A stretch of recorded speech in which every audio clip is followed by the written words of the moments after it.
Hi everybody, today I am going to demo a Sktchy inspired piece.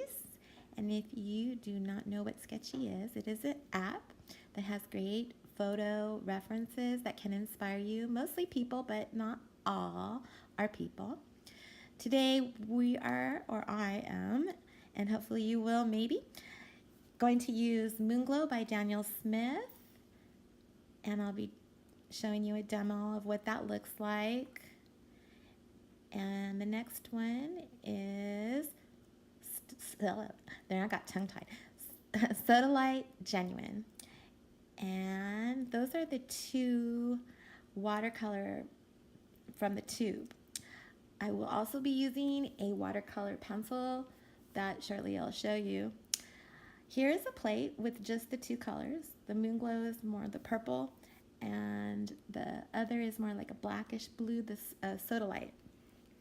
And I have my spray bottle there, just giving a little bit of water. And then I'm showing you a stack of plates. The reason I'm showing you a stack of plates is because if I want to have a special palette, I use these disposable plates. I went ahead and I drew with the watercolor pencil, and I'm grabbing it there and sneaking it out.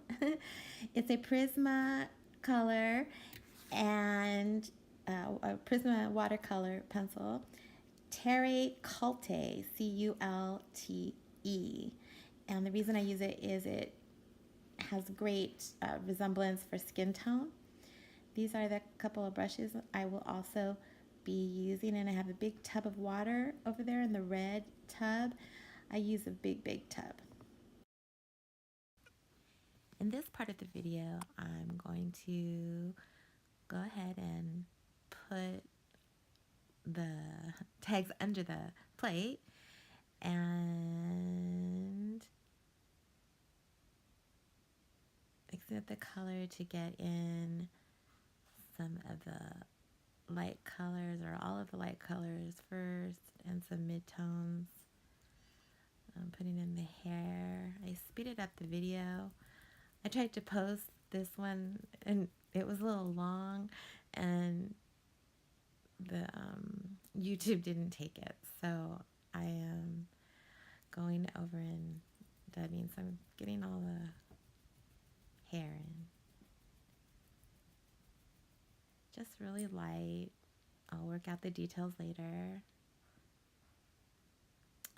When I first was doing this, I had talked about, let's see, I'm trying to remember what I talked about. Oh boy.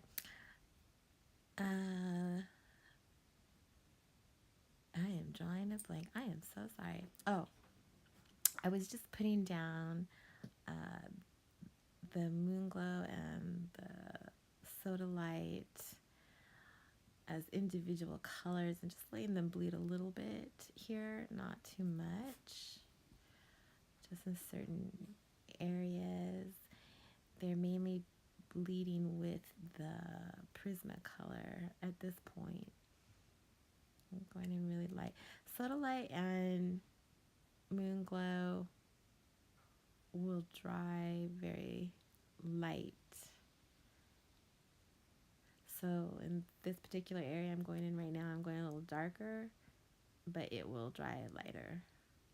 It'll be more of a mid-tone when it dries, and then borderlining on being darker tone.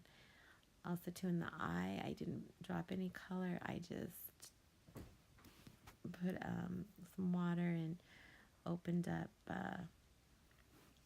the color, the brownish color.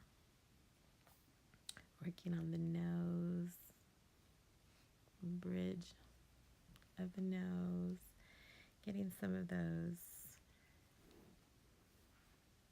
tones on the face going. My cat's visiting. This part of the video, I'm going to be putting in the details and a few more midtones. It dried up, And I was just showing you here how there are the granules. If you can see those, I think you can probably see those pretty well. I'm starting to go ahead and put in the values in the neck area, and I'm going really, really dark. And here I am using the Sodalite. Starting to get some of the lines and movement in the hair, and at the same time putting in some of the values. If you don't know me, I really do tend to like line a lot. So even though I'm painting here, it's practically a drawing.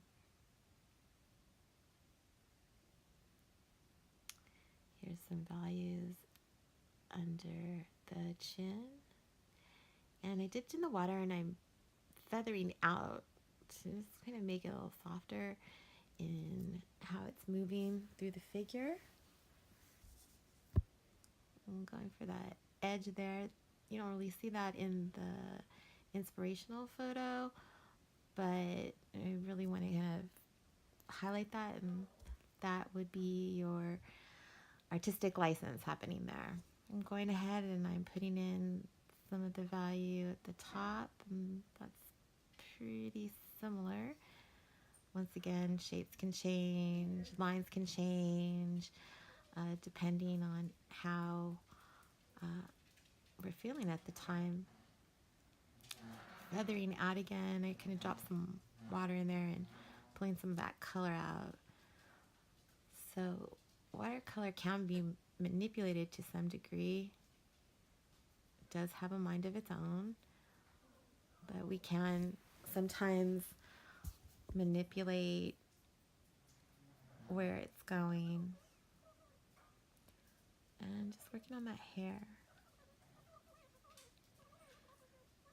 When it dried, I didn't really see iridescence today, so it seems, or at least in the Sodalite, I didn't see the iridescent that I saw when I was working with it last time. Saw a lot more granule look to it, and today I'm actually seeing more blue than I'm seeing the gray and the black in some areas, especially that background area. I'm putting in the details in the mouth, some shadow underneath the lower lip. The lower lip, I don't know if I was too happy with it. I was playing with it a bit there. So adding more value. In this particular one, I believe I put more value than the reference. Once again, artistic license. Working on that bridge right there. Moving into the eye. I'm really getting the paint creamy and not a lot of water when working with details. Oh, there's a shadow there. The cat decided to jump up on the table and visit. It's kind of funny. So, just once again, making the watercolor creamy and thicker for detail areas. If it goes too dark, you could always go back in with your brush and pick up what you don't really want, water it down. Going in a little darker on that left shadow by the eye. Trying to see. Building now. Some lighter values, building up.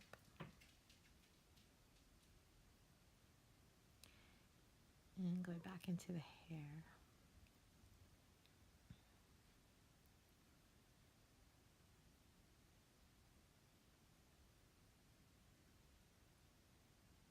As this image started to move forward, I really noticed the painted version looks tired. It's more than likely projecting that I'm a bit tired and letting me know. So yesterday was pretty busy today, and trying to work out how to do these videos and get them going. Oh, in the neck area, this is where I really wasn't mixing the purplish Moonglow with the Sodalite, but I layered. So we'll see how that ends up after it dries and really what that looks like. So it's really just one of the few areas here that I actually layered. So one color on top of the other, and we shall see. I hear a phone in the background. So working on the hair still, getting some of those lines. I love to work with line and put those lines in. So this is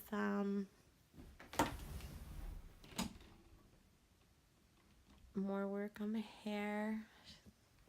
This image has a lot of hair. Hair is really fun. At least for me, it's fun because there's so much movement and lines. These two colors I really think are great because the tones that you can go really light and get those mids and some really nice darks. It almost seems like they allow, at least for me, the ability to just push those darks. And usually the darks are always for when you're beginning, you know, you're not really sure, where do I push it? Where do I put these darks? And that is part of that last process, and trying to figure out where to put these things. So because when you do make it creamy, it kind of forces you to look for those areas that you want to really highlight and push to give mood as well as 3-dimension.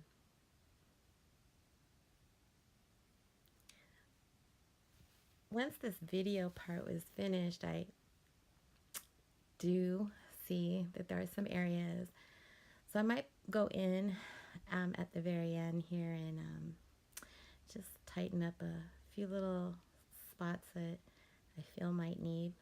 I'm letting it dry right now. I'm doing a dub over, so I'm really just talking you through the process and reflecting back to what I was doing and what I was thinking.